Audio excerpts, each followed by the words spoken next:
ক্ষমতার খেলায় নতুন টুইস্ট। জামায়াতের উত্থানে কেঁপে উঠল বিএনপি, জোট রাজনীতির বড় মোড়। দেশের প্রধান রাজনৈতিক মহলের পাতায় এখন যে পরিবর্তনটা আমরা দেখছি তা কেবল রানকৌশল নয়, এটা আত্মবিশ্বাসের গলদ ও নতুন জোরের হিসাব। একসময় যখন বিএনপি এককভাবে ক্ষমতায় যাওয়ার স্বপ্ন দেখত, ভোট হলেই শতকরা জয়, আজ সেই আত্মবিশ্বাসটি খানিক কমেছে। কেন? কারণ রাজনৈতিক মাঠে একটা নীরব কিন্তু শক্তিশালী পরিবর্তন ঘটে গেছে। জামায়াতে ইসলামী সেটা করে তুলেছে।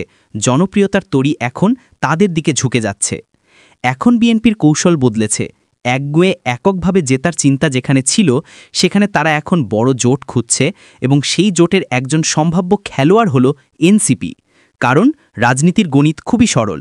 যদি জামাতের ভোটের ঝাঁক দেখা যায়, বিএনপি একলা লড়াইয়ে হারতে পারে, তাই তারা আর একা যাওয়ার ঝুঁকি নিতে চাইছে না। এখানে কই বিএনপি যদি এনসিপিকে বড় করে আসন ছাড়ে, ধরুন ২৫ বা ৫০, তাহলে ক্ষেত্রফল বড় হলেও ঝুঁকিও বড়। এনসিপির হাতে শক্তিশালী হেভিওয়েট প্রার্থী নেই, ফলে প্রতিদ্বন্দ্বিতায় তারা ভঙ্গুর হতে পারে। আবার বিএনপির স্থানীয় নেতারা যদি তাদের চেনা প্রার্থীদের বঞ্চিত মনে করে বিদ্রোহী হন, তাহলে সেই আসনগুলো কিন্তু বিএনপিই হারাতে বসে। তবে এনসিপির নিজের প্রেরণা আছে স্পষ্ট। পার্লামেন্টে যাওয়ার অপশনটাই তাদের কাছে সবচেয়ে বড় আকর্ষণ। সময় এখন সংকীর্ণ, অনেক নেতার বিরুদ্ধে অভিযোগ, অনুগতদের নিরাপত্তার লক্ষণ। তাই ক্ষমতার কড়া ধাক্কা না পেলে অনেককেই আইন বা জীবন রুটে কঠিন পরিস্থিতির সম্মুখীন হতে পারে। ফলে এনসিপির সামনে পছন্দটি স্পষ্ট। নিজদের টিকিট ধরে রাখার চাইতে হলেও তিনি জামাতে জোট করে নতুন রাস্তায় উঠতে পারেন। জামাত, তাদের দলগত অনুগত, মাঠের শক্তি এবং স্থানীয় সংগঠন, এগুলো এনসিপির জন্য বড় সুবিধা। জামাতের active ground network, polling agent এবং মাঠের উপস্থিতি, এসব মিলিয়ে নির্বাচন জয় নিরাপদ করতে সাহায্য করবে। আবার বিপজ্জনকও আছে। জোটের বদলে যদি জনসম্মুখে পুরনো কেলেঙ্কারির কাগজখানা খুলে যায়, তাহলে চাপটা বাড়বে। তাহলে ফলাফল? বিএনপি এখন ভয়কে কৌশলে পরিণত করে যাচ্ছে। জামাতের ভোট বল দেখে তারা বড় জোট খুঁজছে।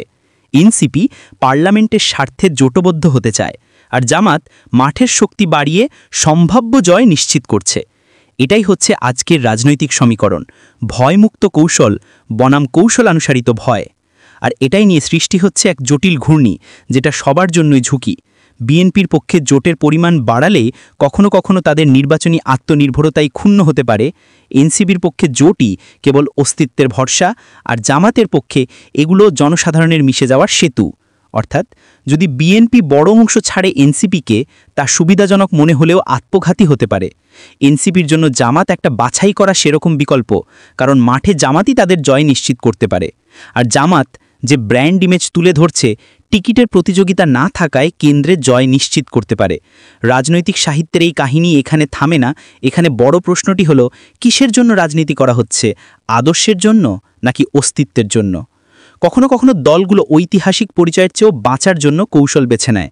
আপনি কি মনে করেন, বিএনপি কি জামাতকে শক্তি হিসেবে মেনে নিয়ে এনসিপির মতো ছোট দলগুলিকে ভরসা করে জোট গঠন করবে, নাকি স্থানীয় নেতাদের আত্মনির্ভর চাহিদা শেষে এক নতুন ধাঁচের রাজনৈতিক হিসাব নিকাশ সৃষ্টি করবে? যদি এই বিশ্লেষণটি আপনার মনে প্রশ্ন জাগিয়েছে, এখনই মন্তব্য করুন। আপনার কণ্ঠে কোন কথা আছে? আপনি কি মনে করেন এই জোট গণিত বাংলাদেশের জন্য সুফল আনবে নাকি বিপদ বাড়াবে? নিচে কমেন্টে আপনার দর্শন লিখুন। আর এই চ্যানেলে নতুন হলে সাবস্ক্রাইব করুন, যাতে পরবর্তী রাজনৈতিক আপডেটগুলো মিস না করেন। আপনার মতামত লিখুন, আমরা আলোচনা চালিয়ে যাব ইনশাআল্লাহ।